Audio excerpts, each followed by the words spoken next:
Hi there.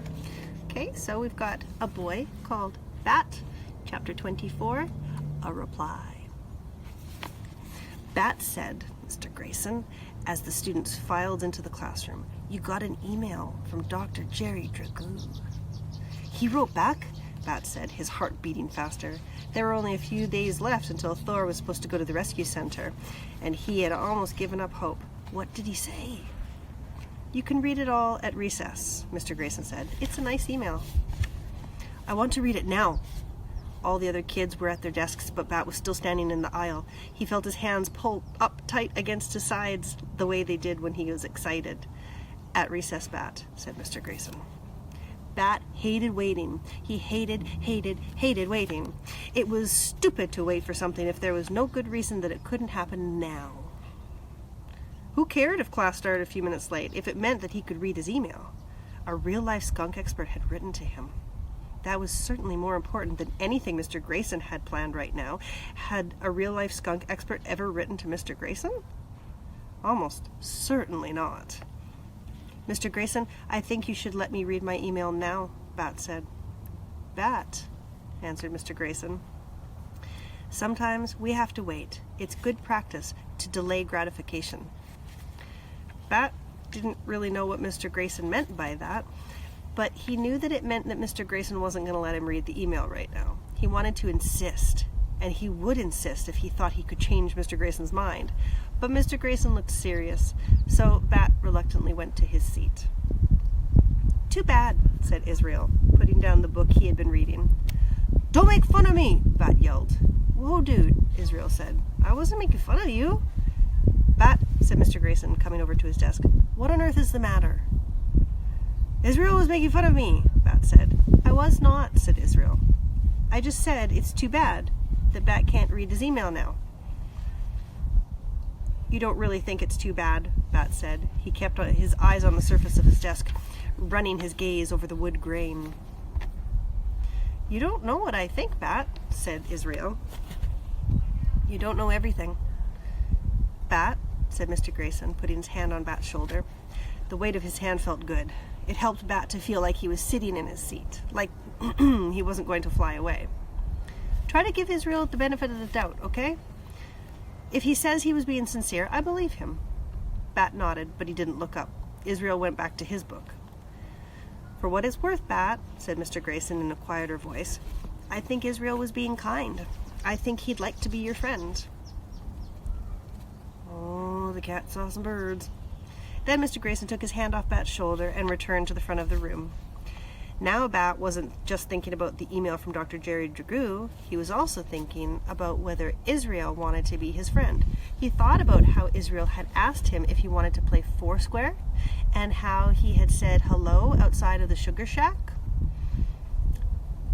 Then he thought about the other kids in the class looking at him right now, and he thought about Thor's eyes, and he thought about the windy day outside.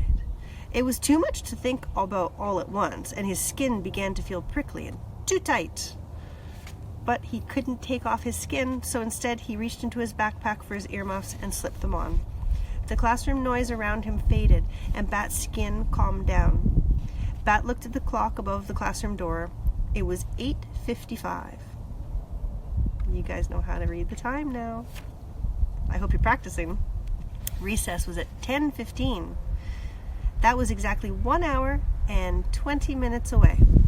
He could wait that long. He didn't like it, but he could do it. Time was a funny thing. Sometimes an hour and 20 minutes didn't feel very long at all, like when Bat was watching YouTube videos about animals. And sometimes, like when Dad was watching baseball on TV, an hour and 20 minutes felt like 20 years.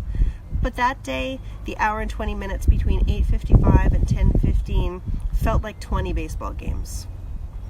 At last, Mr. Grayson said, Okay, gang, go play. The kids shoved back their chairs and headed for the door.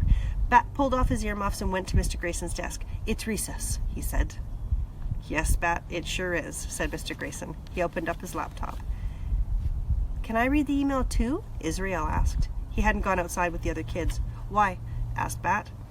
Because I'm curious. You've been talking about Dr. Jerry Dragoo non-stop.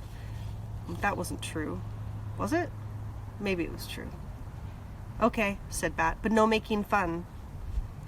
I wasn't making fun before, Israel said, and I won't now. Here you go, gentlemen, Mr. Grayson said. He clicked on the top message in his inbox. The subject line was, question about a baby skunk. Means regarding. Then he stood up so that Bat could have his chair. When you're done reading your email, just close the laptop and come join us outside, he said. Then he headed out to the playground. Bat sat down. He could feel Israel standing behind him, reading over his shoulder. The email read, Dear Bat, I am very interested in skunks, as you know. I can tell that you feel very attached to the kit, and I don't blame you. Baby skunks are adorable. But the question of whether you should keep him as a pet is a complicated one, even if your mom feels reasonably sure that he is disease-free. All pets require a huge commitment of time, energy, and usually money. Skunks are no different. In fact, keeping a skunk as a pet is much more challenging than keeping a dog or a cat. Skunks are not pets by nature. They are wild animals. And from my many years of experience, I can tell you that most people don't know what they're getting into. It's very easy to fall in love with a baby skunk, but it's difficult to truly be a good caretaker to a skunk. Most people would be better off with a dog. Still, this skunk kit has come into your life, and for at least the next few weeks, you and your mother must work to be the very best caretakers you can be. Should you keep the kit? Should you give the kit to the rescue people? I don't know the answer because I don't know you and I don't know your kit. But it sounds like, for now, the kit is right where it needs to be, and I trust that you will take good care of it. Sincerely, Dr. Jerry Dragoo, PhD. Dragoo Instrument for the Betterment of Skunks and Skunk Reputations. Oh my goodness, here comes another train! That's too bad, said Israel. What's too bad? I don't know how long this one's going to be. I'll try and read through it. What's too bad? Asked Bat. That skunk guy doesn't think you should keep the kit. That's not what he said Bat. Well, he didn't say that he'd tell your mom to keep him. He didn't say that skunks make good pets. That's true, said Bat, but he didn't say we shouldn't keep him. He said that a good caretaker makes a good pet, so all I have to do is be the best caretaker in the world and convince my mom to let me keep raising him. I can do that. Bat closed Mr. Grayson's laptop, absolutely determined to become the very best caretaker that a skunk had ever had. Can I come over sometime? Israel asked. Why? Asked Bat. I don't know, said Israel, to hang out and to maybe meet Thor. It's okay with me, Bat answered. I'll have to ask my mom. Okay, that is the end of the chapter. Sorry about the trains. I kinda can't help it. That's just the way it is in my backyard. I'll meet you back for another chapter.